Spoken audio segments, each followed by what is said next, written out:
अस्सलाम वालेकुम रहमतुल्लाह।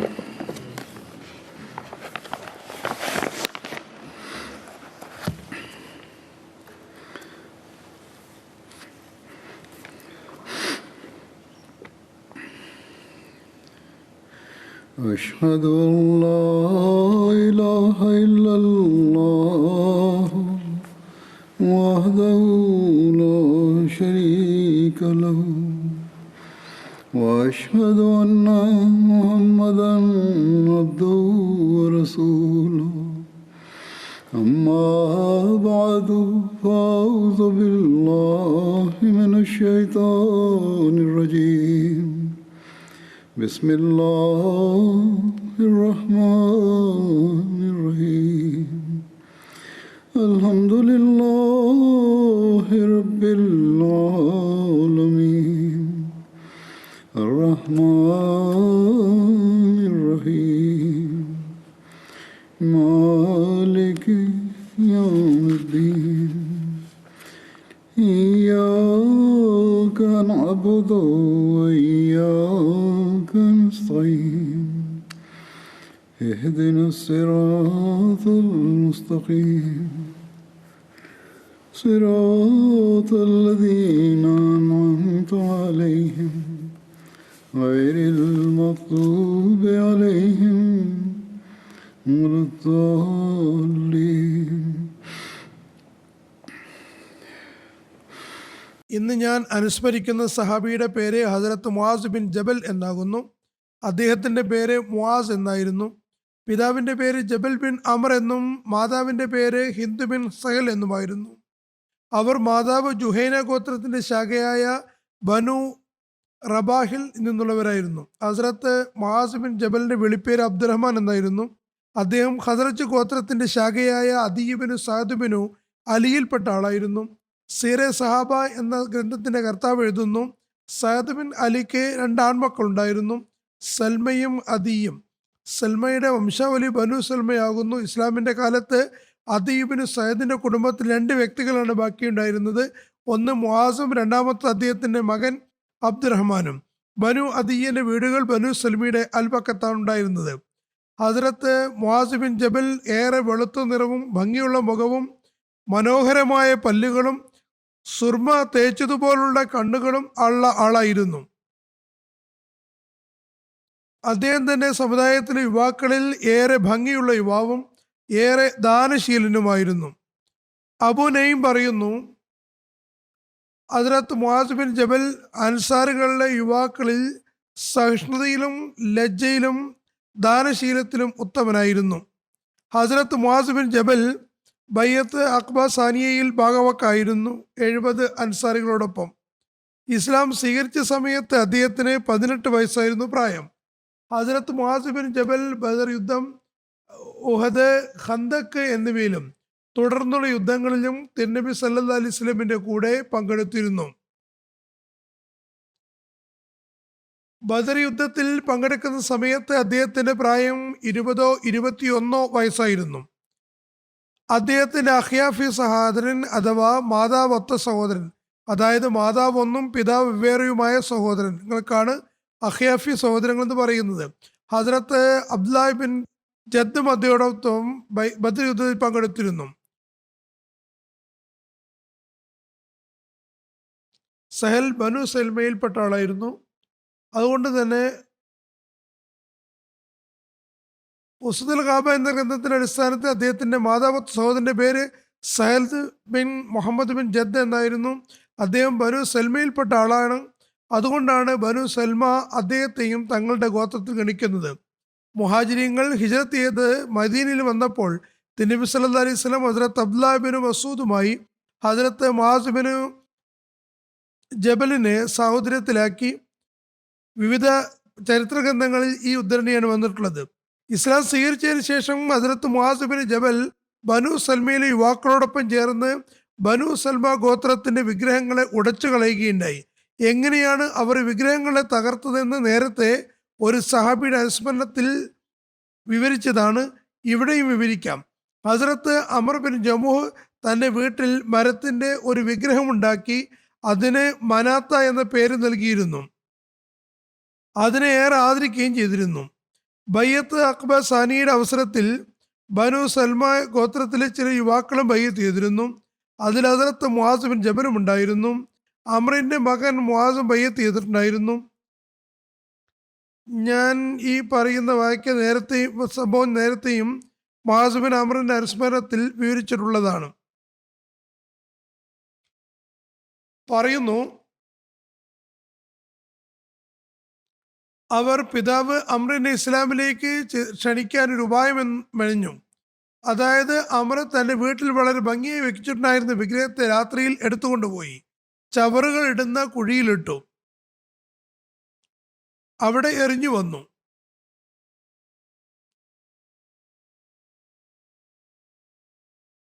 സഹായത്തിന് മറ്റു കുട്ടികളെയും കൂട്ടിയിരുന്നു. അതിൽ മുആസ് ബിൻ ജബലും ഉണ്ടായിരുന്നു. ഏതായിരുന്നാലും ഒരു ദിവസം അവർ അതിനെ എടുത്ത് ചവറുകൾക്കിടയിൽ വലിച്ചെറിഞ്ഞു. അമ്ര അതിനെ തിരഞ്ഞുപിടിച്ച് വീട്ടിൽ കൊണ്ടുവന്നിട്ട് പറഞ്ഞു, എൻ്റെ വിഗ്രഹത്തോട് ഇങ്ങനെ ചെയ്യുന്നവർ ആരാണെന്ന് എനിക്ക് മനസ്സിലായാൽ ഞാൻ അവനെ ഗുണപാഠമാകുമെന്ന രീതിയിൽ ശിക്ഷിക്കുന്നതാണ്. അടുത്ത ദിവസം യുവാക്കൾ വിഗ്രഹത്തോട് അത് തന്നെ അനുവർത്തിച്ചു. അത് ചവറുകൾക്കിടയിൽ തലകിടയിൽ കിടക്കുകയായിരുന്നു. അദ്ദേഹം അതിനെ എടുത്തുകൊണ്ട് വന്നു. മൂന്നാമത്തെ ദിവസം വീണ്ടും അതിനെ വൃത്തിയാക്കി ഭംഗിയാക്കി സ്ഥാപിച്ചു. അതോടൊപ്പം തന്നെ വാളും തൂക്കിയിട്ടു. വിഗ്രഹത്തെ സംബോധന ചെയ്തുകൊണ്ട് പറഞ്ഞു, ദൈവമാണ് സത്യം, നിന്നോട് ആരാണ് ഇങ്ങനെ പെരുമാറുന്നത് എനിക്കറിയില്ല. എന്നാൽ ഇനിയിപ്പോൾ എൻ്റെ വാള് നിന്റെ അടുത്ത് വിട്ടുപോവുകയാണ്. സ്വയം നീ തന്നെ സംരക്ഷിച്ചു കൊള്ളുക. നിന്റെ കയ്യിൽ ഇപ്പോൾ വാളുണ്ട്.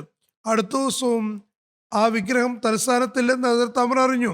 അതിനെ ആ പ്രദേശത്തുള്ള ഒരു കുഴിയിൽ ഒരു ചത്ത നായയോടൊപ്പം കെട്ടിയ നിലയിലാണ് കണ്ടെത്തിയത്. അത് കണ്ട് അദ്ദേഹം ഏറെ പരിഭ്രമിക്കുകയും തികച്ചും അസ്വസ്ഥനായി ചിന്തിക്കാനും തുടങ്ങി. ഞാൻ ദൈവമാക്കി വെച്ചിട്ടുള്ള ഈ വിഗ്രഹത്തിന് അടുത്ത് തന്നെ വാളുണ്ടായിട്ടും സ്വയം സംരക്ഷിക്കാൻ പോലും കഴിയില്ലേ? കഴിവോ ശക്തിയോ ഇല്ല.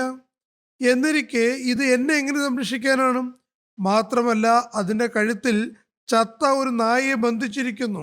ഇതെങ്ങനെ ദൈവമാകാനാണ്?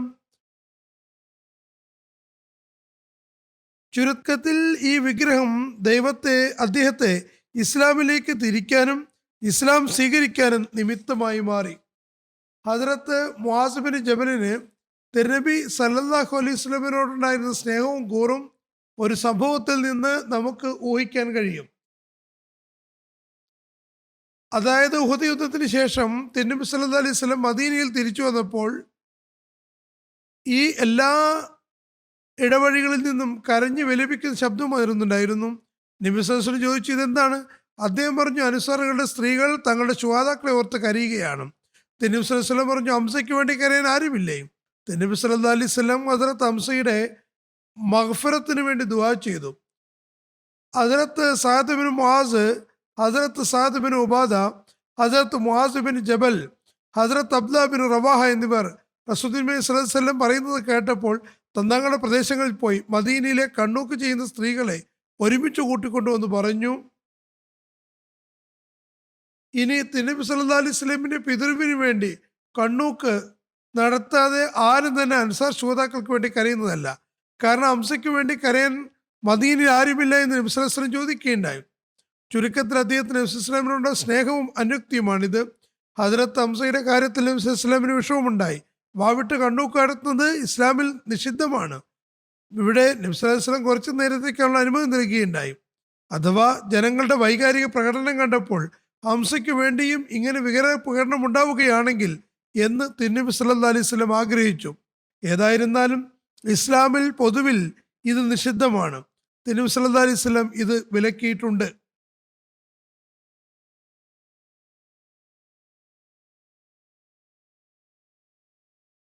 മക്ക വിജയത്തിന് ശേഷം റസൂൽ തിരുമേനി സല്ലല്ലാഹു അലൈഹി വസല്ലം ഹുനൈനിലേക്ക് പോയി. ഹുനൈൻ മക്കയുടെ വടക്ക് കിഴക്ക് തായിഫിനടുത്തുള്ള താഴ്വരയാണ്. അപ്പോൾ തിരുനബി സല്ലല്ലാഹു അലൈഹി വസല്ലം ഹസ്രത്ത് മുആസ് ബിൻ ജബലിനെ മക്കയിൽ ജനങ്ങൾക്ക് ദീനും ഖുറാനും പഠിപ്പിക്കാൻ നിർത്തിയിട്ടുണ്ടായിരുന്നു.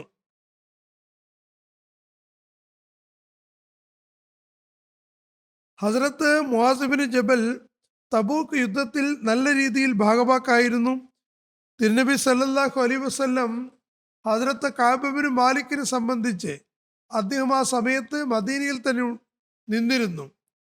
ചോദിച്ചപ്പോൾ ഹദരത്ത് കഅബ് ബിൻ മാലിക് ചോദിച്ചപ്പോൾ ബനു സൽമയിലെ ഒരാൾ തിരുനബി സല്ലല്ലാഹു അലൈഹി വസല്ലമയോട് മോശമായി പറയുകയുണ്ടായി. ആ സമയത്ത് ഹദരത്ത് മുആസ് ബിൻ ജബൽ ആ വ്യക്തിയെ ശകാരിച്ചു. എന്നിട്ട് തിരുനബി സല്ലല്ലാഹു അലൈഹി വസല്ലമയോട് പറഞ്ഞു, യാ റസൂലല്ലാഹ്, ഞങ്ങൾ അദ്ദേഹത്തിൽ നന്മ മാത്രമേ കണ്ടുള്ളൂ, തിന്മയൊന്നും കണ്ടിട്ടില്ല. ഇതാണ് ഉന്നത ധാർമ്മികത. ആരുടെയും സ്വഭാവത്തിൽ അവരെ പറ്റി മോശമായി പറയരുത്. ഖത്താദ പറയുന്നു, ഞാൻ ഹദ്രത്ത് അനസ് ഇങ്ങനെ പറയുന്നതായി കേട്ടു, റസൂൽ തിരുമേനി സല്ലല്ലാഹു അലൈഹി വസല്ലമയുടെ കാലത്ത് 4 പേരാണ് ഖുർആൻ ക്രോഡീകരിച്ചത്.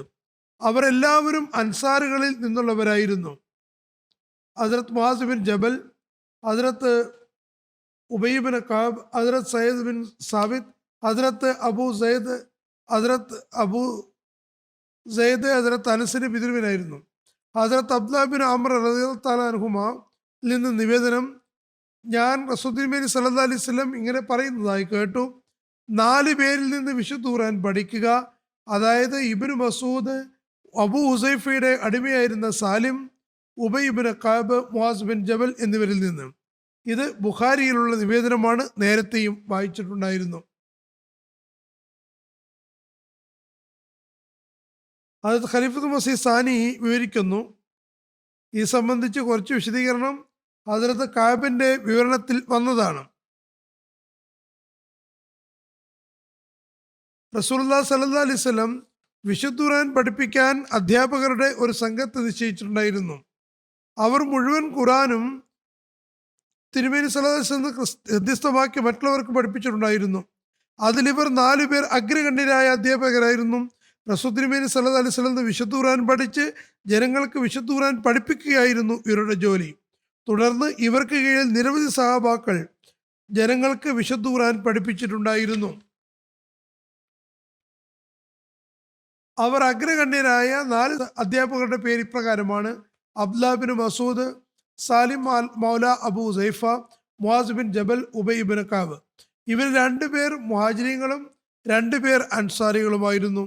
ജോലി സംബന്ധമായി അബ്ദുല്ലാഹ് ബിൻ മസൂദ് തൊഴിലാളിയായിരുന്നു. സാലിം സ്വതന്ത്രനാക്കപ്പെട്ട അടിമയും. മുആസ് ബിൻ ജബലും ഉബൈ ബിൻ കഅബും മദീനയിലെ തലവന്മാരിൽ ഉൾപ്പെടുന്നു. അതായത് എല്ലാ വിഭാഗത്തിൽ നിന്നും സകല വിഭാഗക്കാരെയും പരിഗണിച്ചുകൊണ്ട് റസൂൽ തിരുമേനി സല്ലല്ലാഹു അലൈഹി വസല്ലം കാര്യമാരെ അഥവാ ഓത്തന്മാരെ നിശ്ചയിച്ചിട്ടുണ്ടായിരുന്നു. ഹദീസിൽ ഇങ്ങനെ പറയുന്നു, തിരുനബി സല്ലല്ലാഹു അലൈഹി വസല്ലം പറഞ്ഞു, ഖുസുൽ ഖുർആന മിൻ അർബഅത്തിൻ മിൻ അബ്ദുല്ലാഹ് ബിൻ മസൂദ് വ സാലിമിൻ വ മുആസ് ബിൻ ജബൽ വ ഉബൈ ബിൻ കഅബ്. അതായത് വിശുദ്ധ ഖുർആൻ പഠിക്കാൻ ആഗ്രഹിക്കുന്നവർ ഇവർ 4 പേരിൽ നിന്ന് ഖുർആൻ പഠിക്കട്ടെ. അതായത് Abdullah bin Masud, Salim, Muadh bin Jabal, Ubayy bin Ka'b എന്നിവരിൽ നിന്ന്. ഇവർ 4 പേരും മുഴുവൻ ഖുർആനും തിരുനബി സല്ലല്ലാഹു അലൈഹി വസല്ലം പഠിക്കുകയും തിരുനബി സല്ലല്ലാഹു അലൈഹി വസല്ലം നിന്ന് ഓതിക്കൊടുത്ത് ഓത്ത് ശരിയാക്കുകയും ചെയ്തവരാണ്. ഇവരെ കൂടാതെ മറ്റു പല സഹാബാക്കളും തിരുനബി സല്ലല്ലാഹു അലൈഹി വസല്ലമിൽ നിന്ന് നേരിട്ട് എന്തെങ്കിലുമൊക്കെ ഖുർആൻ പഠിച്ചിട്ടുണ്ടായിരുന്നു.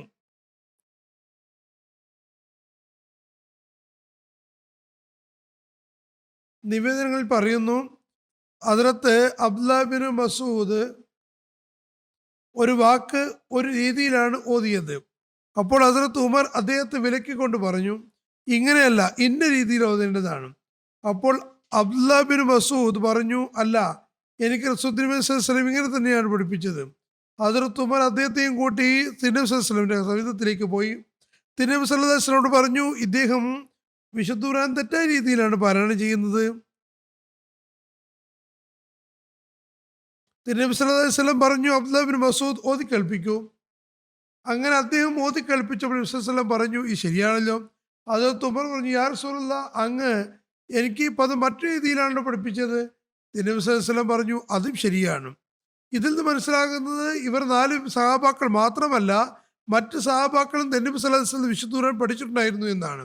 അങ്ങ് എന്നെ ഇങ്ങനെയാണ് പഠിപ്പിച്ചത് എന്ന് ഉമർ പറയുന്നതിൽ നിന്ന് ഹദ്രത്ത് ഉമറും റസൂൽ തിരുമേനി സല്ലല്ലാഹു അലൈഹി വസല്ലമിൽ നിന്ന് വിശുദ്ധ ഖുർആൻ പഠിച്ചിട്ടുണ്ടായിരുന്നു എന്നാണ്.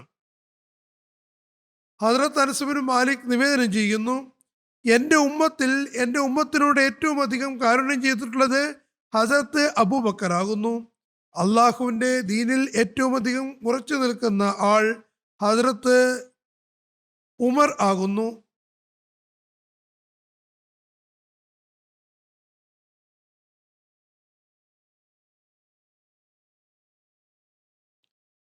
ഏറ്റവും അധികം ലജ്ജയുള്ള ആൾ ഹദ്രത്ത് ഉസ്മാൻ ആകുന്നു. ഏറ്റവും നല്ല രീതിയിൽ തീർപ്പ് കൽപ്പിക്കുന്ന ആൾ അലി ബിൻ അബി താലിബ് ആകുന്നു. ഏറ്റവും അധികം അള്ളാഹുവിൻ്റെ ഗ്രന്ഥം അറിയുന്ന ആൾ ഉബൈ ഇബ്നു കഅബ് ആകുന്നു. ഏറ്റവും അധികം ഹലാലും ഹറാമും അറിയുന്ന ആൾ മുആസ് ബിൻ ജബൽ ആകുന്നു. ഫർദ് നിർബന്ധ കാര്യങ്ങൾ ഏറ്റവും നന്നായി അറിയുന്ന ആൾ സെയ്ദ് ബിൻ സാബിത്ത് ആകുന്നു. അറിയുക, തിരുനബി സ്വല്ലല്ലാഹു അലൈഹി വസല്ലം പറയുന്നു, അറിയുക, എല്ലാ ഉമ്മത്തിനും ഒരു അമീനുണ്ട്. എൻ്റെ ഉമ്മത്തിലെ അമീൻ അബൂ ഉബൈദ ബിൻ ജറാഹ് ആകുന്നു. ഈ നിവേദനം നേരത്തെയും ഏറെക്കുറെ ഇങ്ങനെ തന്നെ വിവരിച്ചതാണ്.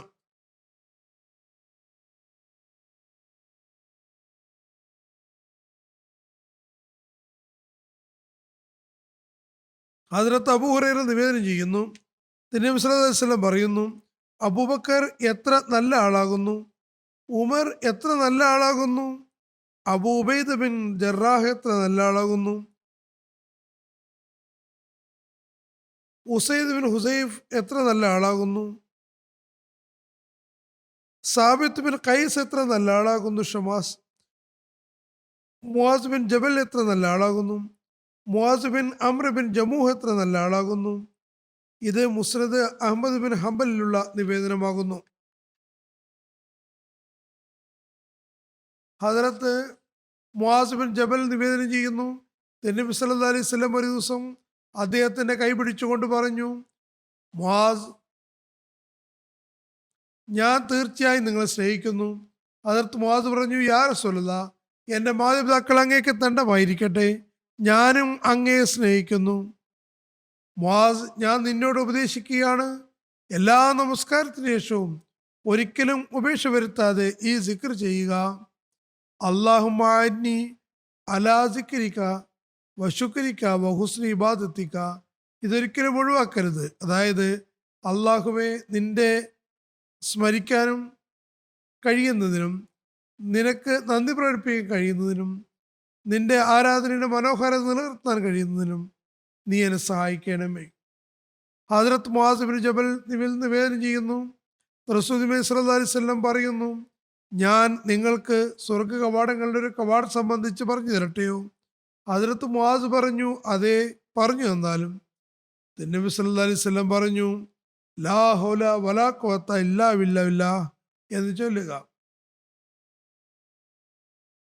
ഹദ്രത്ത് മുആസ് നിവേദനം, അദ്ദേഹം നബി സല്ലല്ലാഹു അലൈഹി വസല്ലമയുടെ ഏറ്റവും ശ്രേഷ്ഠമായ ഈമാൻ സംബന്ധിച്ച് ചോദിച്ചപ്പോൾ നബി സല്ലല്ലാഹു അലൈഹി വസല്ലം പറഞ്ഞു, നിങ്ങൾ അള്ളാഹുവിന് വേണ്ടി സ്നേഹിക്കുകയും അള്ളാഹുവിന് വേണ്ടി തന്നെ വെറുക്കുകയും ചെയ്യുക.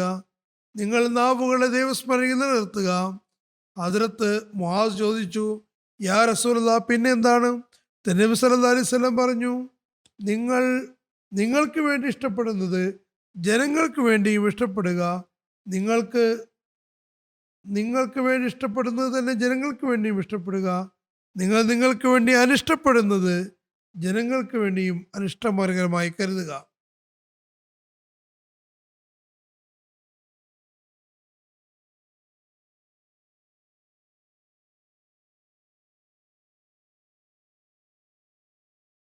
ഹദ്രത്ത് ജാബിർ ബിൻ അബ്ദുല്ലാഹിൽ നിന്ന് നിവേദനം ചെയ്യുന്നു, ഹദ്രത്ത് മുആസ് നബി സല്ലല്ലാഹു അലൈഹി വസല്ലമിന്റെ കൂടെ നമസ്കരിക്കുകയും പിന്നെ ജനങ്ങളുടെ അടുക്കൽ വന്ന് അവർക്ക് നമസ്കരിപ്പിക്കുകയും ചെയ്തിരുന്നു.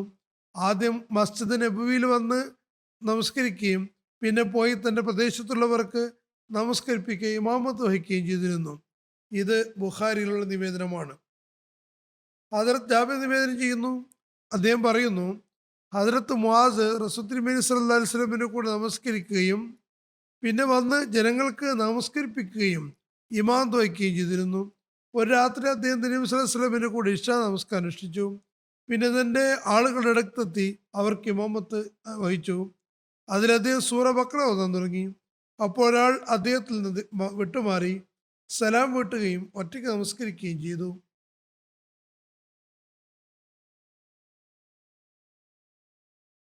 അതായത് നീണ്ട സൂറത്ത് ഓതുകയാണെന്ന് കണ്ടപ്പോൾ അദ്ദേഹത്തിൽ നിന്ന് മാറി സലാം വീട്ടി ഒറ്റയ്ക്ക് നമസ്കരിച്ചു. അപ്പോൾ ജനങ്ങൾ പറഞ്ഞു, അല്ലയോ മനുഷ്യ, നീ മുനാഫിക്കായിരിക്കുകയാണോ? അയാൾ മോശമായി പറയുകയും, നീ മുനാഫിക്കായിരിക്കുന്നു, നീ ജമാഅത്തെ നമസ്കാരം ഒഴിവാക്കിയിരിക്കുന്നു എന്ന് പറഞ്ഞു. അപ്പോൾ അയാൾ പറഞ്ഞു, അള്ളാഹുവാണ്, ഞാൻ ഒരിക്കലും മുനാഫിക്കായിട്ടില്ല. ഞാൻ തിരുനബി സല്ലല്ലാഹു അലൈഹി വസല്ലം സവിധത്തിലെത്തി. ഞാൻ ചെയ്തതെല്ലാം തീർച്ചയായും പറയുന്നതാണ്. കാപട്യം ഉണ്ടായിരുന്നുവെങ്കിൽ ഞാൻ ഒളിച്ചിരിക്കേണ്ടതാണല്ലോ. ഞാൻ തന്നെ ഈ കാര്യം റസൂൽ തിരുനബി സല്ലല്ലാഹു അലൈഹി വസല്ലം പറയുന്നതാണ്. അങ്ങനെ അയാൾ തിരുനബി സല്ലല്ലാഹു അലൈഹി വസല്ലമിന്റെ അടുക്കലെത്തി പറഞ്ഞു, യാ റസൂലല്ലാഹ്, ഞങ്ങൾ വെള്ളം കൊണ്ടുവരാൻ വേണ്ടി ഒട്ടകങ്ങൾ വളർത്തുന്നവരാണ്. അതായത് ഒട്ടകത്ത് പുറത്ത് വെള്ളവുമായി മറ്റ് സ്ഥലങ്ങളിൽ കൊണ്ടുപോയി ജനങ്ങൾക്ക് എത്തിച്ചു കൊടുക്കുന്നു. പകൽ മുഴുവൻ ഞങ്ങൾ അധ്വാനിക്കുന്നു. ഹദരത്ത് മുആദ് അങ്ങയോടൊപ്പം ഇശ നമസ്കരിക്കുകയും പിന്നെ വന്ന് നമസ്കരിപ്പിക്കുമ്പോൾ സൂറ ബക്കറ ഓതാൻ തുടങ്ങുകയും ചെയ്യുന്നു. അതായത് അങ്ങയോടൊപ്പം നമസ്കരിച്ച് വന്നിട്ട് ഞങ്ങളുടെ പ്രദേശത്ത് നമസ്കരിപ്പിക്കുന്നു. തുടർന്ന് നബി സല്ലല്ലാഹു അലൈഹി വസല്ലം മുആദിലേക്ക് തിരിഞ്ഞുകൊണ്ട് പറഞ്ഞു, മുആസ്,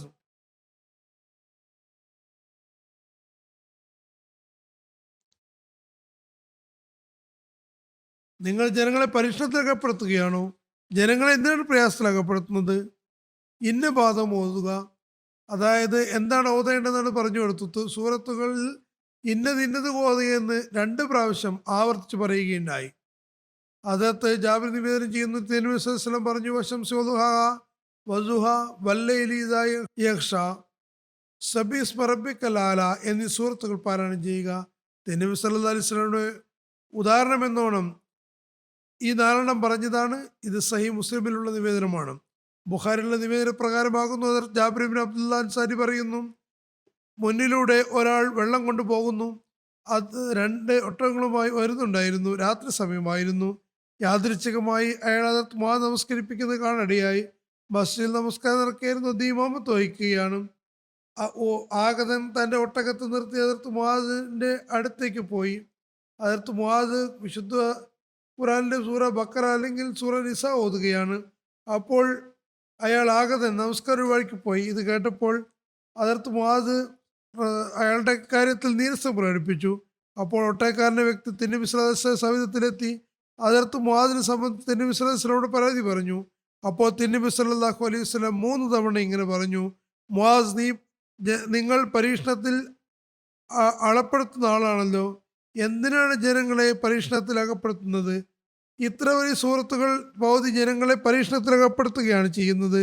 എന്തുകൊണ്ട് സബ്ബിസ്മ റബ്ബിക്കൽ അഅല, വശംസി വദുഹാ വല്ലൈലി ഇദാ യഗ്ഷ എന്നിവ ഓതുന്നില്ല? നിങ്ങളുടെ പിന്നിൽ വൃദ്ധരും ദുർബലരും ആവശ്യക്കാരും ഒക്കെ നമസ്കരിക്കുന്നുണ്ടാകും. ഞാൻ പറഞ്ഞതുപോലെ ബുഖാരിലുള്ള നിവേദനമാകുന്നു.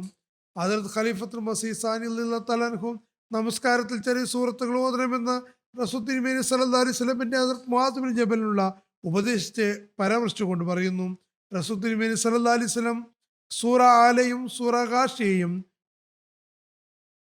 സൂറ ഫജ്റും ഇത്തരത്തിലുള്ള ചില സൂറത്തുകൾ പൊതുവിൽ ഫർദ് നമസ്കാരങ്ങൾ ഓതുന്നതാണ് കൂടുതൽ ഇഷ്ടപ്പെട്ടിരുന്നത്. നസായി ഹദീസ് ഗ്രന്ഥത്തിൽ ജാബിറിൽ നിന്നുള്ള നിവേദനം ഇങ്ങനെ കാണാം. ഹദരത്ത് മുആദ് ബിൻ ജബൽ ഒരിക്കൽ നമസ്കരിപ്പിക്കുകയായിരുന്നു. ഒരാൾ അദ്ദേഹത്തോടൊപ്പം പിന്നിൽ വന്ന നമസ്കാരത്തിൽ കൂടി. ഹദരത്ത് മുആദ് നീണ്ട നമസ്കാരം ആരംഭിച്ചു. ചില നിവേദനങ്ങൾ പ്രകാരം അദ്ദേഹം സൂറ ആൽ ഇമ്രാൻ അല്ലെങ്കിൽ സൂറ നിസാ തിലാവത്ത് ചെയ്യാൻ തുടങ്ങി. നമസ്കാരം നീണ്ടപ്പോൾ അയാൾ ആഗതൻ തൻ്റെ നമസ്കാരം അവസാനിപ്പിച്ച് ഒരു മൂലയിലേക്ക് മാറി ഒറ്റയ്ക്ക് നമസ്കരിക്കാൻ തുടങ്ങി. അങ്ങനെ അത് കഴിഞ്ഞു പോവുകയും ചെയ്തു. നമസ്കാരത്തിന് ശേഷം ആരൊരാൾ ഈ സംഭവത്തെപ്പറ്റി ഹദരത്ത് മുആസിനോട് പറഞ്ഞു. അതായത്, താങ്കൾ നമസ്കരിപ്പിക്കുമ്പോൾ ഒരാൾ വരികയും താങ്കളോടൊപ്പം നമസ്കാരം ആരംഭിക്കുകയും ചെയ്തു. എന്നാൽ താങ്കൾ നമസ്കാരം നീട്ടിക്കൊണ്ടിരുന്നു. അപ്പോൾ അയാൾ നമസ്കാരം ഒഴിവാക്കി ഒറ്റയ്ക്ക് ഒരു മൂലയിൽ മാറി നമസ്കരിച്ചു പോവുകയുണ്ടായി. ഹദരത്ത് മുആസ് പറഞ്ഞു, അയാൾ മുനാഫിക്കാകുന്നു. പിന്നെ തിരുനബി സല്ലല്ലാഹു അലൈഹി വസല്ലമയോടും അദ്ദേഹം ഈ സംഭവത്തെ പറ്റി പറഞ്ഞു. ഇവിടെ അദ്ദേഹം ഖലീഫത്തുൽ മസീഹ് സാനി പറയുന്നു, ഹദരത്ത് മുആസ് സ്വയം ഇതേപ്പറ്റി വിവരിച്ചുകൊണ്ട് പറഞ്ഞു, യാ റസൂലല്ലാഹ്, ഞാൻ നമസ്കരിപ്പിക്കുകയായിരുന്നു. പിന്നിൽ ഇന്ന വ്യക്തി കൂടുകയുണ്ടായി.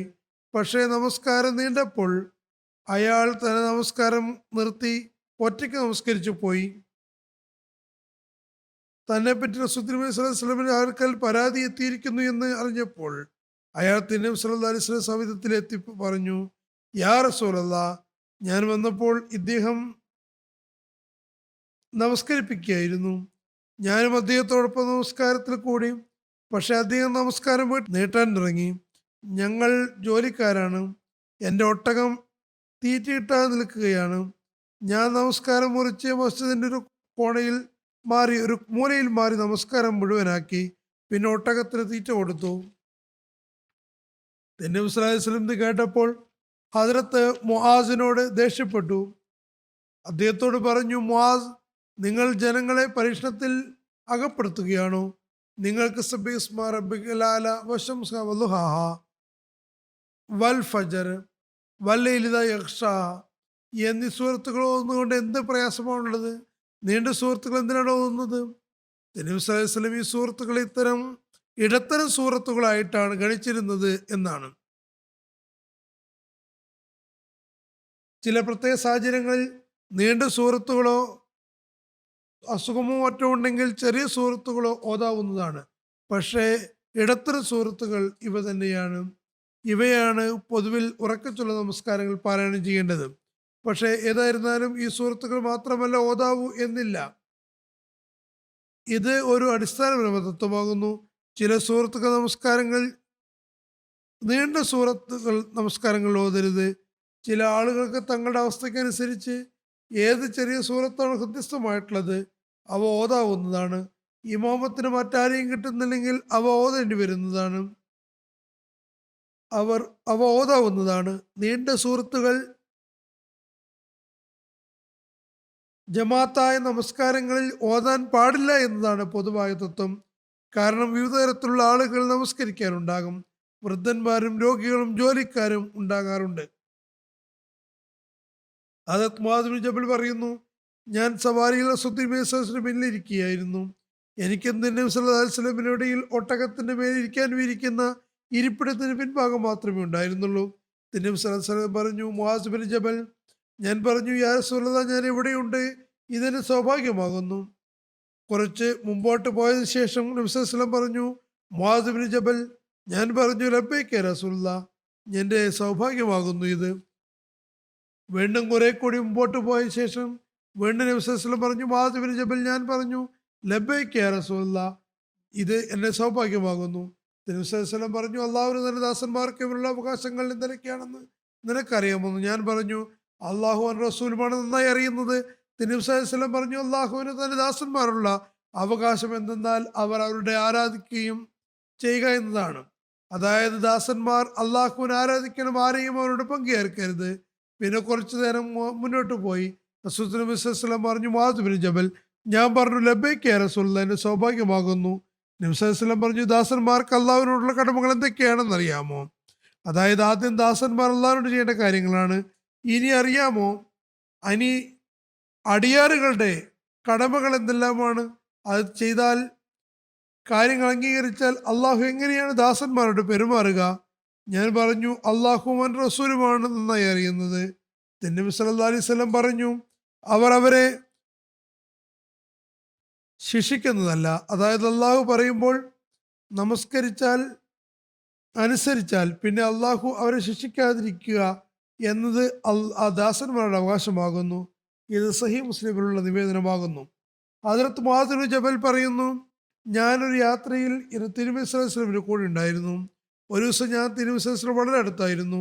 ഞാൻ നടക്കുകയാണ്. ഞാൻ പറഞ്ഞു, യാ റസൂലല്ലാഹ്, സ്വർഗത്തിൽ പ്രവേശിക്കാൻ എന്നെ തീയിൽ നിന്ന് അകറ്റുകയും ചെയ്യാൻ ഉതകുന്ന കർമ്മം ഏതാണെന്ന് എനിക്ക് പറഞ്ഞു തന്നാലും. അപ്പോൾ തിരുനബി സല്ലല്ലാഹു അലൈഹി വസല്ലം പറഞ്ഞു, നീ ഒരു വലിയ കാര്യമാണല്ലോ ചോദിച്ചിരിക്കുന്നത്. എന്നാൽ അള്ളാഹു എളുപ്പമാക്കാൻ ആഗ്രഹിക്കുന്നവർക്ക് അത് എളുപ്പമാണ്. തുടർന്ന് പറഞ്ഞു, അള്ളാഹുവിനെ ആരാധിക്കുക, ആരെയും അവന് പങ്കുകാരൻ ആക്കരുത്, നമസ്കാരം നിലനിർത്തുക, സക്കാത്ത് കൊടുക്കുക, റംസാനിലെ നോമ്പ് അനുഷ്ഠിക്കുക, ബൈത്തുല്ലാഹിലെ ഹജ്ജ് നിർവഹിക്കുക.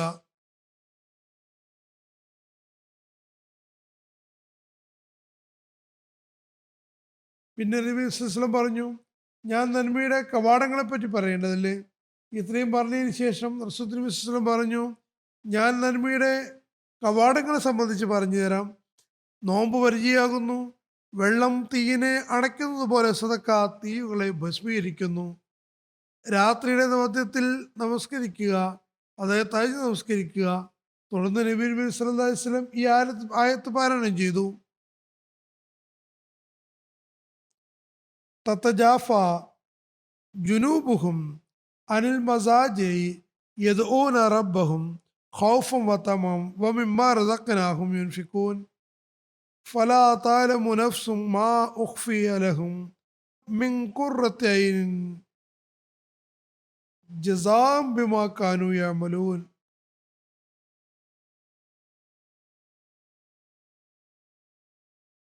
അതായത് അവർ ഭയവും പ്രതീക്ഷവുമായി തങ്ങളുടെ നാഥനെ വിളിച്ച് പ്രാർത്ഥിക്കുമ്പോൾ അവരുടെ പ്രാവശ്യങ്ങൾ വിരികൾ നകന്നു മാറുന്നതാണ്. തത്തജാഫാൻ ജുനൂബഹും അനിൽ മസാജി യദ്ഊന റബ്ബഹും ഖൗഫൻ വതമഅ.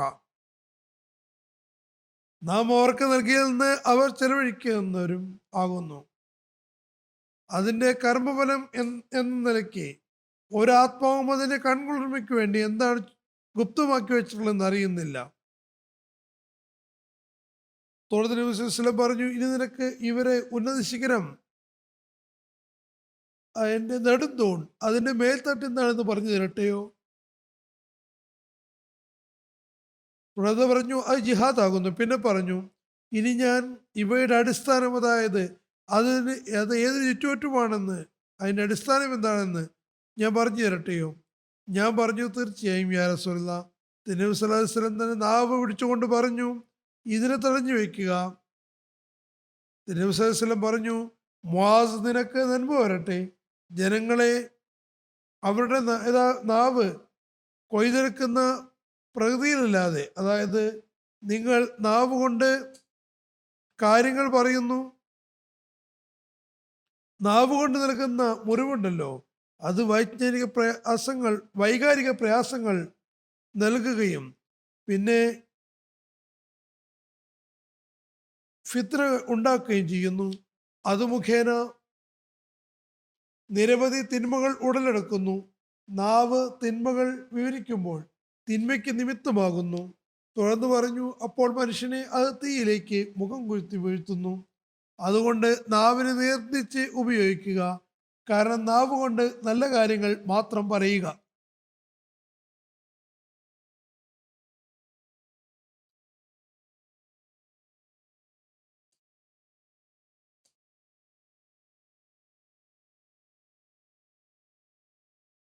അതുകൊണ്ട് നല്ല നല്ല കാര്യങ്ങൾ മാത്രം അതുകൊണ്ട് പറയേണ്ടതാണ്. ഹദ്രത്ത് കഅബ് ഇബ്നു മാലിക് പറയുന്നു, ഹദ്രത്ത് മുആസ് ബിൻ ജബൽ നബി സല്ലല്ലാഹു അലൈഹി വസല്ലം ജീവിതകാലത്തും ഹദ്രത്ത് അബൂബക്കറിന്റെ കാലത്തും മദീനയിൽ ഫത്വ കൊടുത്തിട്ടുണ്ടായിരുന്നു.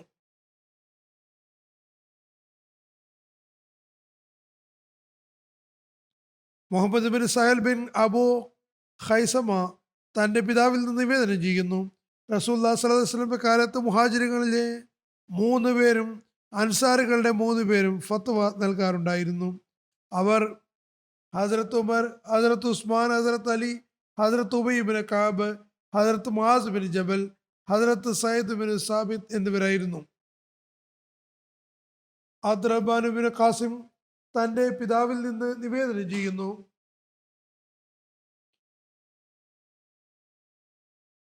ഏതെങ്കിലും കാര്യത്തിനെ പറ്റി അബൂബക്കർ സിദ്ദീഖ് ജ്ഞാനികളുടെ കർമ്മശാസ്ത്ര പടുക്കളുമായിരുന്ന അഭിപ്രായം ആരായേണ്ടി വന്നാൽ അദ്ദേഹം മുഹാജിറുകളുടെ അൻസാരികളുടെയും ആളുകൾ വെച്ചിരുന്നു. അതായത് ഹസ്രത്ത് ഉമർ, ഹസ്രത്ത് ഉസ്മാൻ ബിൻ, ഹസ്രത്ത് അലി, ഹസ്രത്ത് അബ്ദുറഹ്മാൻ ബിൻ ഔഫ്, ഹസ്രത്ത് മുആസ് ബിൻ ജബൽ, ഹസ്രത്ത് ഉബൈ ബിൻ കഅബ്, ഹസ്രത്ത് സയ്യിദ് ബിൻ സാബിത്ത് എന്നിവർ ഒഴിച്ചിരുന്നു.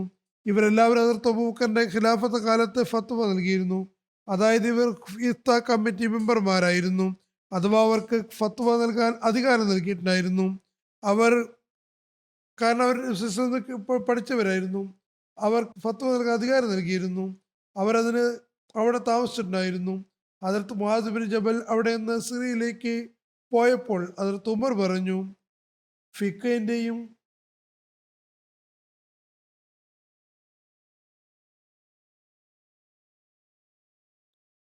അദ്ദേഹം ഫത്വ നൽകിയിരുന്ന കാര്യങ്ങളുടെയും അടിസ്ഥാനത്തിൽ മദീന, അതായത് മദീനക്കാർ അദ്ദേഹത്തോട് കടപ്പെട്ടിരിക്കുന്നു. ഹദരത്ത് ഉമർ ഹദരത്ത് അബൂബക്കറിനോട് പറഞ്ഞു, ജനങ്ങൾക്ക് ഇദ്ദേഹത്തിന് ആവശ്യമുണ്ട്, അദ്ദേഹത്തെ പോകുന്നതിൽ നിന്ന് തടയണം. ഹദരത്ത് അബൂബക്കർ, ആരെങ്കിലും ഷഹാദത്തിന് ആഗ്രഹിക്കുന്നുവെങ്കിൽ എനിക്ക് അവരെ തടയാൻ സാധ്യമല്ലെന്ന് പറഞ്ഞു. അത് നിരസിക്കുകയാണ് ഉണ്ടായത്. ഹദരത്ത് ഉമർ പറഞ്ഞു, അള്ളാഹുവാണേ, മനുഷ്യന് തൻ്റെ കിടക്കയിൽ ഷഹാദത്ത് ലഭിക്കാറുണ്ട്. സൗറ ബിൻ യസീദ് പറയുന്നു, ഹദരത്ത് മുആദ് ബിൻ ജബൽ രാത്രി തഹജ്ജുദ് നമസ്കരിക്കുമ്പോൾ ഇങ്ങനെ ദുആ ചെയ്യുമായിരുന്നു: കണ്ണുകൾ ഉറങ്ങുകയാണ്, നക്ഷത്രങ്ങൾ പ്രകാശം പൊഴിക്കുന്നു, നീ ഹയ്യുൽ ഖയ്യൂമാകുന്നു. അള്ളാഹുവെ, സ്വർഗം ചോദിക്കുന്ന കാര്യത്തിൽ ഞാൻ അലസനും നരകത്തിൽ നിന്ന് ഓടി മാറുന്നത് ഞാൻ ദുർബലനും ആകുന്നു. അള്ളാഹുവെ, എനിക്ക് വേണ്ടി നിന്റെ പക്കൽ സന്മാർഗം നൽകണമേ. അതെനിക്ക് ഖിയാമത്ത് ദിവസം എനിക്ക് തിരികെ നൽകിയാലും തീർച്ചയായും നീ വാഗ്ദാനം ലഭിക്കുന്നവരല്ല. ഭയത്തിൻ്റെയും മാർദ്ദര്യത്തിനും എത്ര ഉന്നത നിലവാരമാണെന്ന് നോക്കുക. ഹദരത്ത് അനസ് ബിൻ മാലിക് പറയുന്നു, നബി സല്ലല്ലാഹു അലൈഹി വസല്ലം സവാരി ചെയ്യുകയായിരുന്നു. പല്ലക്കിന്റെ പിൻഭാഗത്ത് ഹദരത്ത് മുആസും ഉണ്ടായിരുന്നു. നബി സല്ലല്ലാഹു അലൈഹി വസല്ലം പറഞ്ഞു, മുആസ് ബിൻ ജബൽ. അദ്ദേഹം പറഞ്ഞു, യാ റസൂലല്ലാഹ്, ഞാൻ ഇവിടെയുണ്ട്, അങ്ങയുടെ സവിധത്തിൽ തന്നെയുണ്ട്. നബി സല്ലല്ലാഹു അലൈഹി വസല്ലം പറഞ്ഞു, മുആസ്. അദ്ദേഹം പറഞ്ഞു, യാ റസൂലല്ലാഹ്, ഞാൻ അങ്ങയുടെ സവിധത്തിൽ തന്നെയുണ്ട്. നബി സല്ലല്ലാഹു അലൈഹി വസല്ലം പറഞ്ഞു, മുആസ്. അദ്ദേഹം പറഞ്ഞു, യാ റസൂലല്ലാഹ്, ഞാൻ അങ്ങയുടെ സവിധത്തിൽ തന്നെയുണ്ട്. 3 പ്രാവശ്യം നബി സല്ലല്ലാഹു അലൈഹി വസല്ലം ഇങ്ങനെ വിളിച്ചു പറഞ്ഞു. തുറന്നു പറഞ്ഞു, ആരെങ്കിലും സത്യഹൃദയത്തോടെ അള്ളാഹു അല്ലാതെ മറ്റു ആരാധ്യനില്ലെന്നും മുഹമ്മദ് സല്ലല്ലാഹു അലൈഹി വസല്ലം അള്ളാഹുവിന്റെ ദൂതനാണെന്ന് സാക്ഷ്യം വഹിക്കുന്നതായാൽ അള്ളാഹു തീർച്ചയായും അയാൾക്ക് നരകം നിഷിദ്ധമാക്കുന്നതാണ്. അദ്ദേഹം പറഞ്ഞു, ഞാൻ ജനങ്ങളോട് ഇതേപ്പറ്റി പറയട്ടെ, അവർ സന്തോഷിക്കുന്നതാണ്. നബി സല്ലല്ലാഹു അലൈഹി വസല്ലം പറഞ്ഞു, അങ്ങനെയായാൽ ജനങ്ങൾ ഇതിൽ മാത്രം പ്രതീക്ഷ അർപ്പിക്കുന്നതാണ്, മറ്റ് നന്മകൾ ചെയ്യുന്നതല്ല. അതുകൊണ്ട് ജനങ്ങളോട് പറയണ്ട. ഹദരത്ത് മുആസ് മരണാസന്നനായപ്പോൾ, അതായത് നബി സല്ലല്ലാഹു അലൈഹി വസല്ലം പറഞ്ഞൊരു കാര്യം ആരോടും പറഞ്ഞില്ല എന്ന കാരണത്താൽ താൻ പാപിയാകുമോ എന്ന ചിന്ത കൊണ്ട് അദ്ദേഹം അത് വെളിപ്പെടുത്തുകയുണ്ടായി. അതായത് നബി സല്ലല്ലാഹു അലൈഹി വസല്ലം പറഞ്ഞ കാര്യം താൻ മരിക്കാനായ സമയത്താണെങ്കിലും അറിവുള്ള ആളുകൾക്ക് എത്തിക്കണമെന്ന് അദ്ദേഹം മനസ്സിലാക്കി. എന്നാൽ തൻ്റെ ജീവിതത്തിൽ ആരോഗ്യത്തോടെ കഴിയുന്ന കാലത്ത് അദ്ദേഹം വെളിപ്പെടുത്തിയില്ല. ഹദരത്ത് വലിയുല്ലാഹ് ഷാ സാഹിബ് ബുഖാരിയുടെ നിവേദനത്തിൽ എഴുതുന്നു, ചില ഹദീസുകൾ പരസ്പരം ബന്ധമുള്ളവയാകുന്നു. അവ രേഖപ്പെടുത്തിയതിനു ശേഷം ഈ പറഞ്ഞ ഹദീസ് വിവരിക്കുന്നുണ്ട്. ഇവിടെ ചില വൈജ്ഞാനിക കാര്യങ്ങൾ പ്രത്യേകം ആളുകളിൽ മാത്രം പരിമിതപ്പെടുത്തേണ്ടതാണ് പറയുന്നു. കാരണം വൈജ്ഞാനിക വിഷയമാണ്, അത് പ്രത്യേക ആളുകളിൽ പരിമിതപ്പെടുത്തേണ്ടതാകുന്നു. കാരണം സാധാരണക്കാർ അതിന് ശരിയായ വിവക്ഷ മനസ്സിലാക്കാത്തത് കാരണം നഷ്ടത്തിലാകാൻ സാധ്യമാണ്. ഇത്രമാത്രം പറയുകയും കർമ്മങ്ങൾ വേണ്ട എന്ന് ധരിക്കുകയും ചെയ്തേക്കാം. അതായത് ലാ ഇലാഹ ഇല്ലല്ലാഹ് മുഹമ്മദ് റസൂലുള്ളാഹി എന്ന് പറഞ്ഞാൽ മതിയെന്നും മറ്റ് കർമ്മങ്ങൾ അനിവാര്യമല്ലെന്നും കരുതിയേക്കാം. നോക്കുക, പ്രത്യക്ഷത്തിൽ അതാണ് മുസ്ലിങ്ങളുടെ അവസ്ഥ കാണുന്നത്. പേരിന് മാത്രമുള്ള മുസ്ലിങ്ങളാകുന്നു. കരുമ മാത്രം ചൊല്ലുകയും മറ്റ് കർമ്മങ്ങൾ ആവശ്യമില്ലെന്ന് ധരിക്കുകയും ചെയ്യുന്നു. തുടർന്ന് ഹദരത്ത് ഷാ സാഹിബ് എഴുതുന്നു, ഈ ഹദീസ് ഇത്തരം കാര്യങ്ങളുടെ നിജസ്ഥിതി വ്യക്തമാക്കുന്നുണ്ട്. വിവിധ ഹദീസുകൾ വിവരിക്കുന്നുണ്ട്, ഇതും അതിലുൾപ്പെടുന്നു. തുടർന്ന് എഴുതുന്നു, മുസ്ലിമിൽ ഹദരത്ത് ഇബ്നു മസൂദിന്റെ നിവേദനം ശരിയായ സനദോട് വിവരിച്ചിട്ടുണ്ട്. അതിന്റെ വാക്കുകൾ പ്രകാരമാകുന്നു, മാൻ തബി മുഹദ്ദിസിൻ ഖൗമൻ ഹദീസൻ ലാ യബ്ലുഹു ഉഖൂലുഹും ഇല്ലാ കാന ലി ബാദിഹും ഫിത്ന. ഈ വചനത്തിന്റെ വിവക്ഷ ഇതാകുന്നു, ജനങ്ങളോട് അവരുടെ ബുദ്ധിയും വിവേകവും സംവദിക്കേണ്ടതാണ്. കാരണം ചില കാര്യങ്ങൾ കുഴപ്പത്തിലേക്ക് നയിക്കുന്നതാണ്. തുടർന്ന് എഴുതുന്നു, ഇതൊരു നീണ്ട നിവേദനമാണ്. ചുരുക്കത്തിൽ ഷാ സാഹിബ് എഴുതുന്നു, നോക്കുക, വിശ്വസിക്കാൻ എന്ന പേരിൽ ജനങ്ങൾ ലാ ഇലാഹ ഇല്ലല്ലാഹയെ കേവലം തങ്ങളുടെ നാവുകളിലൂടെ പ്രഖ്യാപിക്കുന്നതിൽ ഒതുക്കി വച്ചിരിക്കുന്നു. ശരീഅത്തിന്റെ ബുദ്ധിമുട്ടുകളിൽ നിന്ന് ജനങ്ങളെ സ്വതന്ത്രരാക്കി അവർക്ക് വിശ്വാസത്തിന് സർട്ടിഫിക്കറ്റ് നൽകാൻ ആഗ്രഹിക്കുന്നു. സിദ്ഖൻ മിൻ ഖൽബിൻ, അതായത് ഹൃദയാത്മന നിർബന്ധ കടമകളെ പരിഗണിക്കുന്നതേയില്ല. എന്ന ഓരോ മാരിയും മെമ്പറിൽ കുത്തുബ കൊടുക്കുന്ന ഓരോരുത്തരും എൻ്റെ മുന്നിൽ നമസ്കരിച്ച് കലിമ ചൊല്ലിയാൽ സർട്ടിഫിക്കറ്റ് കിട്ടുന്നതാണെന്ന് പറയുന്നു. മറ്റൊരു കാര്യത്തിനെയും ആവശ്യമില്ലത്രേ.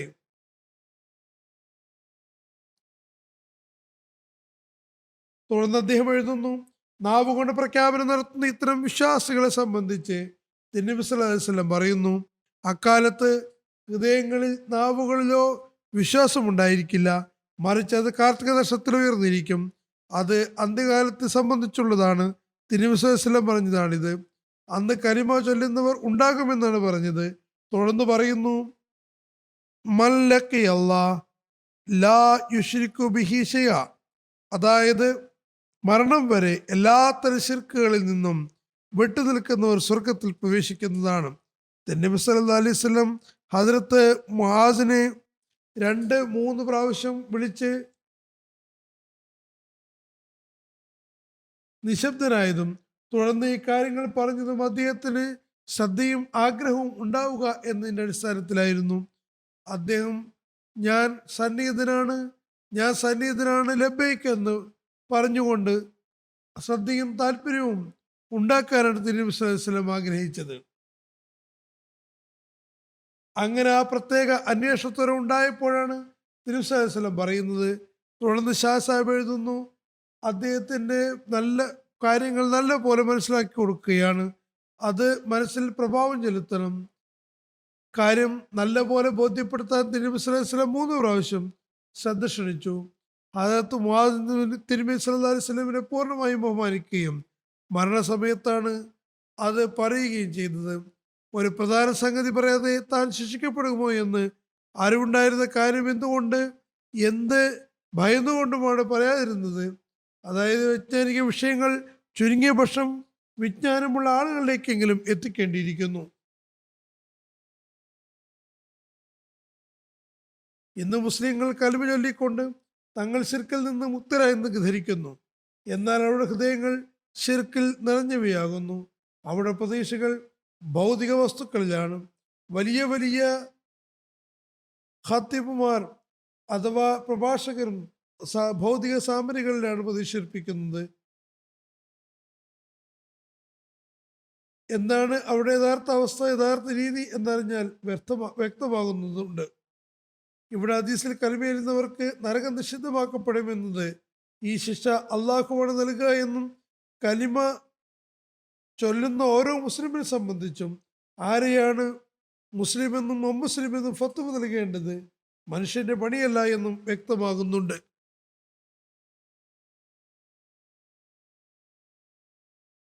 ഈ സ്വയംകൃത ഫത്വ വിശുദ്ധ ഖുർആന്റെ അധ്യാപനങ്ങൾക്ക് വിരുദ്ധമാകുന്നു.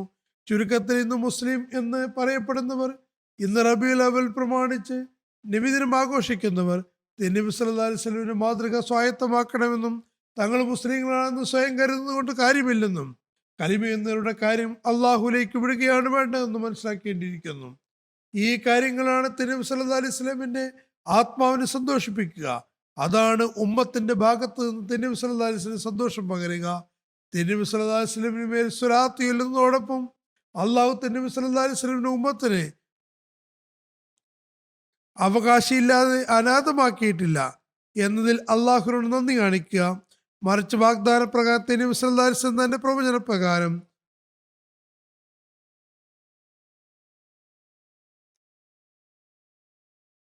അവൻ ദീനിന്റെ പുനരുജ്ജീവനത്തിന് വാഗ്ദത്തം മസീഹിനെ അയച്ചിരിക്കുന്നു. അദ്ദേഹമാണ് ഈ കലിമയുടെയും ശരീഅത്തിന്റെയും വിധികൾക്കനുസരിച്ച് പ്രവർത്തിക്കേണ്ട യാഥാർത്ഥ്യം നമുക്ക് പറഞ്ഞു തരിക. അങ്ങനെ ആകുമ്പോൾ യഥാർത്ഥത്തിൽ നരകത്തിന്റെ അഗ്നി നമുക്ക് നിഷിദ്ധമാകുന്നതാണ്. അള്ളാഹു ഹദ്റത്ത് മസീഹ് മൗഊദ് അലൈഹി ഇസ്ലാമിനെ എതിർക്കുന്നവർക്ക് ബുദ്ധി നൽകുകയും അവരിക്കാര്യം മനസ്സിലാക്കുകയും ചെയ്യട്ടെ. അള്ളാഹു നന്മകളെയും നമ്മളെയും ഇസ്ലാമിന്റെ യഥാർത്ഥ അധ്യാപനവും കലിമയുടെ യാഥാർത്ഥ്യവും മനസ്സിലാക്കാനും അതനുസരിച്ച് പ്രവർത്തിക്കാനും തൗഫീഖ് നൽകുമാറാകട്ടെ.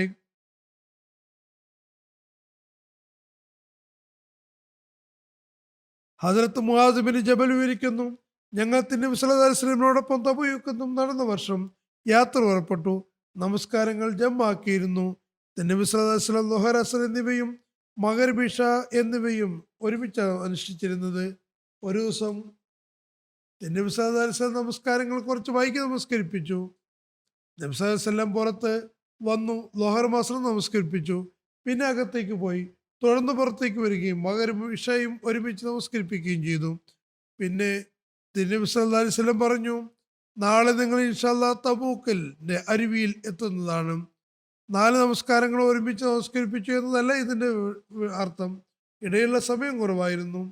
ഒരുപക്ഷെ ലൊഹറും അസറും അസറിന്റെ സമയത്ത് അവസാന നേരത്ത് ജമ്മാക്കിയിട്ടുണ്ടാകും. മഗ്‌രിബും ഇശായും മഗ്‌രിബിന്റെ ആദ്യ സമയത്ത് നമസ്കരിപ്പിച്ചിട്ടുണ്ടാകാം. ഏതായിരുന്നാലും നല്ല പോലെ നേരം വെളുത്തതിന് മുമ്പേ നിങ്ങൾ ആ അരുവിയുടെ കരയിലെത്തുന്നതാണ്. അതായത് നാളെ നിങ്ങൾ തബൂക്ക് അരുവിയിൽ എത്തുന്നതാണ്, അരുവിക്കരയിൽ എത്തുന്നതാണ്. അതായത് പകൽ എത്തുന്നതാണ്.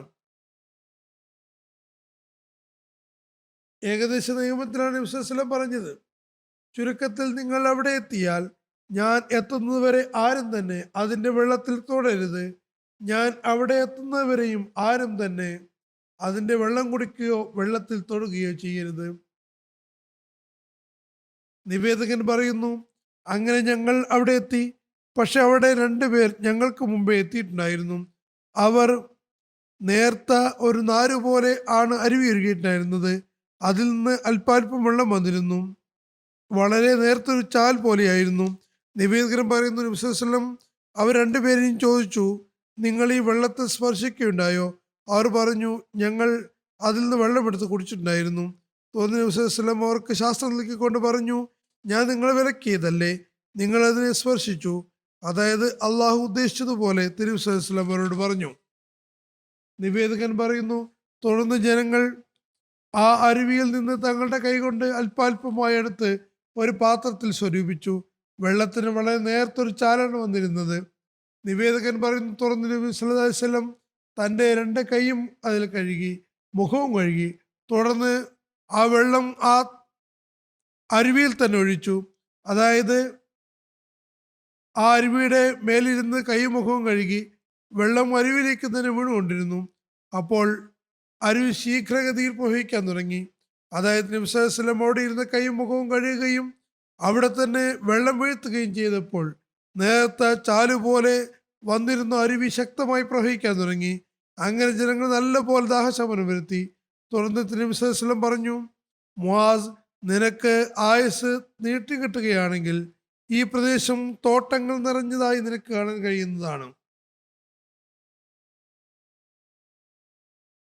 മേൽ മോചിത നബി സല്ലല്ലാഹു അലൈഹി വസല്ലം തബൂക്ക് എന്ന സ്ഥലത്ത് എത്തിയപ്പോഴുണ്ടായതെന്ന് ഹദീസ് ഗ്രന്ഥങ്ങളിൽ നിന്ന് മനസ്സിലാകുന്നു. സീറത്ത് ഇബ്നു ഹാഷാമിൽ ഈ സംഭവം നടന്ന് തബൂക്കിൽ നിന്ന് തിരിച്ചു വരുമ്പോൾ മുശക്കക്ക് എന്ന താഴ്വരയിലാണ് ഉണ്ടായതെന്ന് പറയുന്നു. ഈ സംഭവം ഹദ്റത്ത് ഇമാം മാലിക് തൻ്റെ ഗ്രന്ഥമായ മുവത്തയിലും രേഖപ്പെടുത്തിയിട്ടുണ്ട്. മുഹമ്മദ് ബിൻ അബ്ദുൽ ബാഖി ദർഖാനി ഹദീസിന്റെ വ്യാഖ്യാനം വിവരിച്ചുകൊണ്ട് എഴുതുന്നു, അബൂ വലീദ് ബാജി പറയുന്നു, ഒരു പരോക്ഷ സംഗതിയാണ് പറയുന്നത്. അതാണ് സംഭവിച്ചത്. ഹദ്റത്ത് മുആദിനെ റസൂലുള്ളാഹി പ്രത്യേകമായി പറയാൻ കാരണമുണ്ട്. എന്നാൽ അദ്ദേഹം സിറിയയിലേക്ക് താമസം മാറ്റിയിരുന്നു. അവിടെയാണ് അദ്ദേഹം വഫാത്തായത്. ഹദ്റത്ത് മുആദ് ഈ പ്രദേശം കാണുമെന്നും അദ്ദേഹത്തിന്റെ അനുഗ്രഹത്താൽ തോട്ടങ്ങളാൽ നിറഞ്ഞതാക്കുമെന്നും നബി സല്ലല്ലാഹു അലൈഹി വസല്ലം വഹി മുഖേന അറിഞ്ഞിട്ടുണ്ടായിരുന്നു. അല്ലാമ ഇബ്നു അബ്ദുർ റബ്ബ് പറയുന്നു, ഇബ്നു വസാ പറഞ്ഞു, ഞാൻ അരുവിയുടെ 4 പാടും കണ്ടിട്ടുണ്ട്. മലങ്ങനും പച്ചടപ്പും എത്രത്തോളം ഉണ്ടെന്നാൽ ഖിയാമത്ത് വരെയും അത് നിലനിൽക്കുമെന്ന് തോന്നി. അങ്ങനെയുള്ളതായിരുന്നു നബി സല്ലല്ലാഹു അലൈഹി വസല്ലമിന്റെ പ്രവചനവും. അഖ്ദസ് സീറത്തുൻ നബി എന്ന ഗ്രന്ഥത്തിൽ എഴുതുന്നു, തബൂക്കിലെ ശരിയ വകുപ്പിന്റെ തലവൻ പറയുന്നു, ഈ അരുവി 13-മുക്കാൽ നൂറ്റാണ്ട് വരെയും തുടർച്ചയായി ഉറവുള്ളതായിരുന്നു. പിന്നീട് താഴ്ന്ന പ്രദേശങ്ങൾ കുഴൽക്കിണർ കുഴിക്കുകയും ഈ അരുവിയിലെ വെള്ളം കുഴൽക്കിണറിലേക്ക് മാറുകയും ചെയ്തു. അത് 25 കുഴൽക്കിണറിലേക്ക് മാറ്റിയതിനെ തുടർന്ന് ഈ അരുവി ഇപ്പോൾ മാറ്റിയിരിക്കുന്നു. പിന്നെ ഞങ്ങളെ ആ കുഴൽക്കിണറുകളുടെ അടുക്കലും കൊണ്ടുപോയി അവിടെ 4-5 പൈപ്പുകൾ ഇട്ടിരിക്കുന്നത് ഞങ്ങൾ കണ്ടു. യന്ത്രങ്ങളൊന്നും കൂടാതെ വെള്ളം ശക്തമായി പുറന്തള്ളുന്നതായിരുന്നു. ഏറെക്കുറെ തന്നെയാണ് മറ്റു കുഴൽക്കിണറുകളുടെയും ഞങ്ങൾക്ക് കണ്ടത്. ഇതിന് അനുഗ്രഹം തന്നെയാണ്. തബൂക്കിൽ എത്രമാത്രം വെള്ളമുണ്ടെന്നാൽ മദീനയ്ക്കും കൈസറിനും പുറമെ മറ്റു സ്ഥലത്ത് ഞങ്ങൾക്ക് ഇത്രമാത്രം വെള്ളം കഴിഞ്ഞില്ല. മറിച്ച് തബൂക്കിൽ നിന്ന് മറ്റു സ്ഥലങ്ങളെ അപേക്ഷിച്ച് കൂടുതൽ വെള്ളമുണ്ട് എന്നാണ് വാസ്തവം. ഈ വെള്ളം പ്രയോജനപ്പെടുത്തിക്കൊണ്ട് ഇപ്പോൾ തബൂക്കിൽ എല്ലാ പ്രദേശത്തും തോട്ടങ്ങൾ നിറയുകയാണ്. തിരുവനന്തപുരം പ്രയോജനപ്രകാരം തബൂക്ക് പ്രദേശം തോട്ടങ്ങൾ കൊണ്ട് നിറയുന്നു. അത് ദിനം പ്രതി നിറഞ്ഞുകൊണ്ടിരിക്കുകയുമാണ്. ബാക്കി ഇൻഷാ അല്ലാഹ് പിന്നീട് അനുസ്മരിക്കുന്നതാണ്. ഇപ്പോൾ ജുമാക്ക് ശേഷം ചില ജനാസകൾ നമസ്കരിപ്പിക്കുന്നതാണ്. ഒഡീഷയിലെ നയാഗഡ് ഖുർദ ജില്ലാ മുബല്ലിഗ് ഇൻചാർജ് മൗലി ഫർസാൻ ഖാൻ സാഹിബാണ് ആദ്യത്തേത്. പ്രമേഹ രോഗിയായിരുന്നു. സെപ്റ്റംബർ 10 പെട്ടെന്ന് ടൈഫോയിഡും ശക്തമായ ന്യൂമോണിയയും കാരണം ആശുപത്രി പ്രവേശിപ്പിച്ചു. അവിടെ തന്നെ ദൈവത്തിനനുസരിച്ച് വഫാത്തായി. ഇന്നാലില്ലാഹി വ ഇന്നാ ഇലൈഹി റാജിഊൻ. മർഹൂം മൂസിയായിരുന്നു. സംതൃപ്ത കുടുംബത്തിൽ ഭാര്യ സക്കീബിനെ ബേഗമിനെ കൂടാതെ മകൾ ഫരീഹ, മകൻ റൈഹാൻ എന്നിവർ ഉൾപ്പെടുന്നു. ജമാഅത്തി പ്രവർത്തനങ്ങളിൽ വളരെ മുൻപന്തിയിലായിരുന്നു. ഭയഭക്തിയുള്ള ആളും കീഴിലുള്ള മുബലി മൂല്യങ്ങളെ പരിഗണിച്ചിരുന്ന ആളും മൃദുഭാഷിയും സൗശീലനും വളരെ നല്ല ആത്മാർത്ഥതയുള്ള ആളുമായിരുന്നു. 1980 ജാമിയ ഖാദിയിൽ പ്രവേശിച്ചു. 88 ജാമിയയിൽ നിന്ന് പാസ്സായി. പ്രവർത്തന രംഗത്ത് വളരെ ആത്മാർത്ഥതയോടെ അർപ്പണബോധത്തോടെ 32 വർഷം സേവനം ചെയ്തു. ഈ കാലയളവിൽ പല സ്ഥലത്തും ബയ്യത്തുകളും ഉണ്ടാക്കി ജമാഅത്തുകൾ സ്ഥാപിച്ചു. അദ്ദേഹത്തിന്റെ ഭാര്യ സക്കീന ബേഗം പറയുന്നു, മൗലവി സാഹിബ് പറഞ്ഞു, ആദ്യത്തെ നിയമനം ഹരീരിയിലായിരുന്നു. കൃത്യമായ സ്ഥലം ഉണ്ടായിരുന്നില്ല. അവിടെ ഒരു അഹമ്മദിയും ഇല്ലായിരുന്നു. ഇദ്ദേഹം പല സ്ഥലത്തും ചുറ്റി തബ്ലീഗ് ചെയ്തിട്ടുണ്ടായിരുന്നു. അങ്ങനെ സെന്ററുകൾ സ്ഥാപിച്ചിട്ടുണ്ടായിരുന്നു. ഇതിനിടയിൽ ഹരിയാനയിലെ ഒരു ഗ്രാമത്തിലെത്തി ജമാഅത്ത് സന്ദേശം എത്തിച്ചു. അവിടെ ആ നാട്ടുകാരനായ ഒരാൾ പറഞ്ഞു, ഞങ്ങളുടെ എരുമ പാല് തരുന്നില്ല. താങ്കളുടെ ജമാഅത്ത് സത്യമാണെങ്കിൽ താങ്കൾ വെള്ളത്തിൽ ഊതിത്തരിക, ഞാനത് എരുമയ്ക്ക് കൊടുക്കാം. അങ്ങനെ അത് എൻ്റെ എരുമ പാല് തരുമോ എന്ന് നോക്കാം. താങ്കൾ സത്യത്തിലാണെങ്കിൽ ഈ അത്ഭുതം സംഭവിക്കുകയും ഞങ്ങൾ മുഴുവൻ കുടുംബവും ബയ്യത്ത് ചെയ്യുന്നതുമാണ്. ഏതായിരുന്നാലും മൗലവി സാഹിബ് പറയുന്നു, ഞാൻ സൂറ ഫാത്തിഹയും സ്വലാത്തും ഏതാനും ദുആകളും ചൊല്ലി വെള്ളത്തിൽ ഊതി അദ്ദേഹത്തിന് കൊടുത്തു. അദ്ദേഹം വെള്ളവുമായി പോയി. ഞാൻ രാത്രി മുഴുവൻ ആ ഗ്രാമത്തിൽ കഴിച്ചുകൂട്ടി. ഗ്രാമത്തിലെ ഒരു മരത്തിന് ചുവട്ടിലിരുന്ന് അള്ളാഹുവെ മസീമോദിന്റെ സത്യസാക്ഷ്യത്തിനുള്ള മോചിസ കാണിക്കണമേ എന്ന് ദുആ ചെയ്തുകൊണ്ടിരുന്നു. അദ്ദേഹം പറയുന്നു, രാവിലെ ഒരാൾ ഒരു ബക്കറ്റുമായി വരുന്നത് മൗലവിയെ കാണുന്നത് നോക്കിയപ്പോൾ അതിൽ പാലുണ്ടായിരുന്നു. ആഗതം പറഞ്ഞു, മൗലവി സാഹിബ് ഞങ്ങളുടെ എരുമ പാൽ തരാൻ തുടങ്ങി. സന്തോഷം പ്രകടിപ്പിച്ചുകൊണ്ട് പറഞ്ഞു, ഞാനും എൻ്റെ കുടുംബം അഹമ്മദിയ മതം സത്യമാണെന്ന് മനസ്സിലാക്കുന്നു. ഞങ്ങൾ ഇതിൽ ചേരുകയാണ്. അദ്ദേഹത്തിന്റെ മകൻ റൈഹാൻ പറയുന്നു, അദ്ദേഹത്തിന് വിനയവും താഴ്മയും നല്ല പോലെ ഉണ്ടായിരുന്നു. വളരെ മൃദുല ഹൃദയനും എല്ലാവരോടും സ്നേഹപൂർവ്വം പെരുമാറുന്ന ആളുമായിരുന്നു. അള്ളാഹുവിന്റെ തൃപ്തിക്കും ജമാഅത്തി സേവനങ്ങൾക്കും വേണ്ടി തന്റെ ജീവിതം ചെലവഴിച്ചു. ജമാഅത്തി സേവനങ്ങൾക്കൊപ്പം വീട്ടിലെ ജോലികളും ചെയ്തിരുന്നു. ഉടമയെയും ഉമ്മയെയും സഹായിച്ചിട്ടുണ്ടായിരുന്നു. ജീവിതകാലം മുഴുവനും സ്വയവും ഞങ്ങളുടെയും നമസ്കാരത്തെ സംരക്ഷിച്ചു പോന്നു. എപ്പോഴും സിറാത്ത് പുസ്തകം നടക്കണമെന്ന് ഉപദേശിക്കുമായിരുന്നു. അദ്ദേഹത്തോടൊപ്പം സേവനം ചെയ്തിരുന്ന എല്ലാ മുബല്ലിമാരും എഴുതുന്നത് അദ്ദേഹം മാതൃകായോഗ്യനായ മുബല്ലിഗാണെന്നും ഒരിക്കലും ഞങ്ങളോട് ദേഷ്യപ്പെട്ടില്ല എന്നുമാണ്.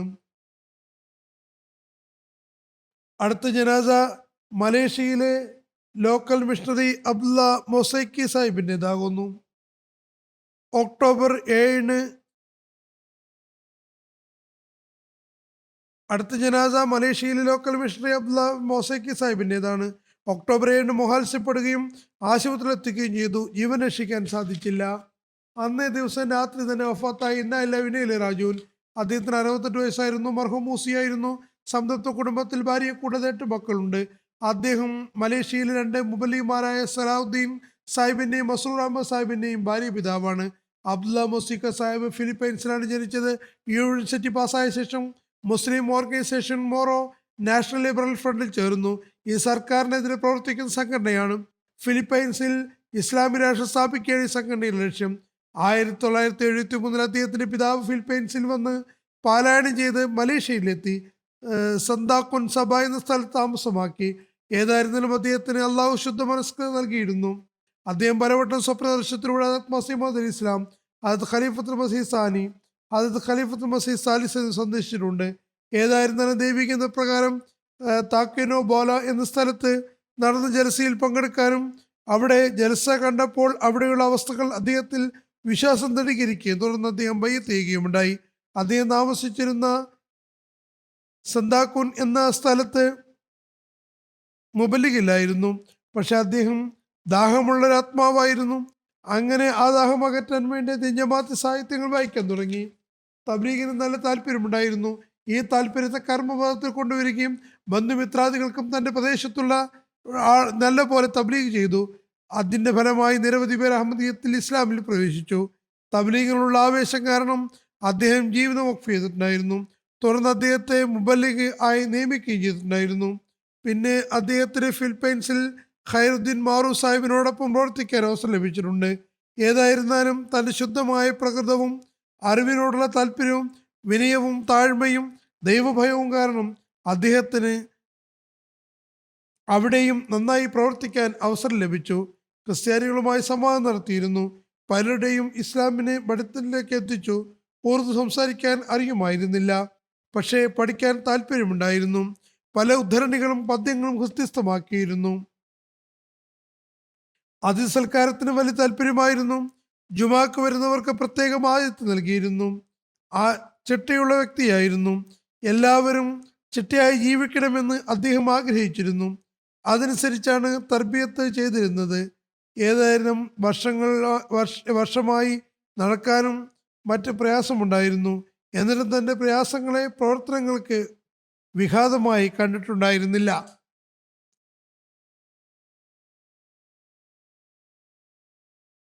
മൂന്നാമത്തെ ജനാസ ഖാദിയാനിലെ മുഅല്ലിം അബ്ദുൽ വാഹിദ് സാഹിബിൻ്റെതാണ്.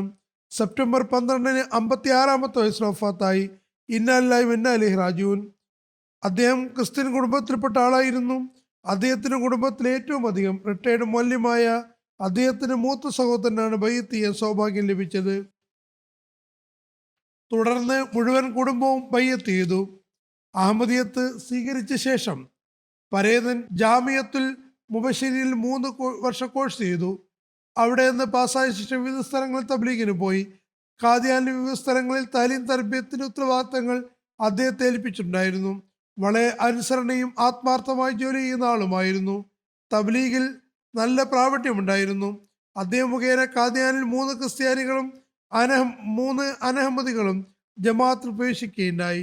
ഇവർ 2 പേർ അള്ളാഹുവിന്റെ അനുഗ്രഹത്താൽ മൂസിയാണ്, അതായത് ജമാഅത്തിന്റെ പ്രവേശിക്കുക മാത്രമല്ല നന്മയിൽ മുന്നേറുന്നവരുമായി. അദ്ദേഹത്തിന് സമൃദ്ധ കുടുംബത്തിൽ ഭാര്യയെ കൂടാതെ ഒരു മകനും 2 പെൺമക്കളുമുണ്ട്. മകൻ ജാമിയ പാസായി മുറബിയായിരിക്കുന്നു. അള്ളാഹു മർഹൂമിന്റെ പദവികൾ ഉയർത്തുമാറാകട്ടെ. എല്ലാ മർഹൂമിങ്ങളുടെയും പദവികൾ ഉയർത്തുമാറാകട്ടെ. കരുണയും ഓർമ്മയും നൽകട്ടെ. അവരുടെ സന്താനങ്ങൾക്കും അവരുടെ നന്മകൾ തുടരാൻ തൗഫീഖ് ലഭിക്കുമാറാകട്ടെ. അവരുടെ ആഗ്രഹങ്ങൾ പ്രകാരം അവരുടെ മക്കളുടെ തർബിയത്ത് ചെയ്യുമാറാകട്ടെ. അവരെ ഖിലാഫത്തിന്റെ ശരിയായ സുൽത്താൻ അഥവാ സഹായിയാക്കുമാറാകട്ടെ. അവരിൽ ചില കുട്ടികൾ ജീവിതം വഖഫ് ചെയ്തവരുമുണ്ട്. അള്ളാഹു കരുണയും പുറമേയും ചെയ്യുമാറാകട്ടെ.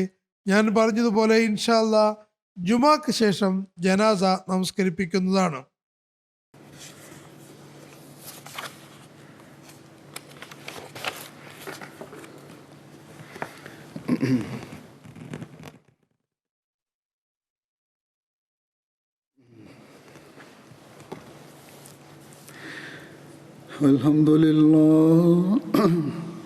Alhamdulillah nahmaduhu wa nasta'inuhu wa nastaghfiruhu wa nu'minu bihi wa natawakkalu alayhi wa na'udhu billahi min shururi anfusina wa min sayyiati a'malina.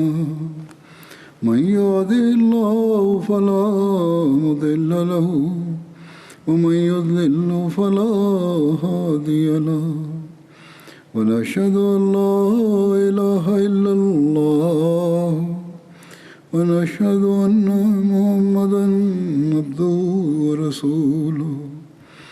عباد الله رحمكم الله إن الله يأمر بالعدل والإحسان وإيتاء ذي القربى وينهى عن الفحشاء والمنكر والبغي يعظكم لعلكم تذكرون. اذكروا الله يذكركم وادعوه يستجب لكم ولذكر الله أكبر.